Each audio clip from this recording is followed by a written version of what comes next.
Hey everybody, I'm Josh Duhamel, and I have hacked the CBS Instagram in honor of my new show, Buddy Games, which airs tonight, 9/8 Central. Now, I will be answering all of your questions and sharing a few stories from the set that I think you probably find interesting. Let's go. Okay, so one of the questions is, what is some of the best advice I gave to teams before they started the games? Right? Before they started the games.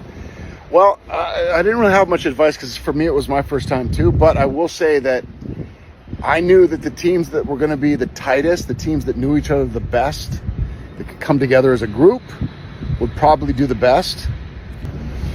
So the question is, if you were competing in the Buddy Games, which I think is going to be one of the most interesting things about this show, is that people are going to see themselves in at least one of these groups of friends, and they're going to be like, we need to do that.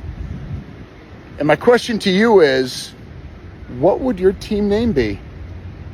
Please tell me.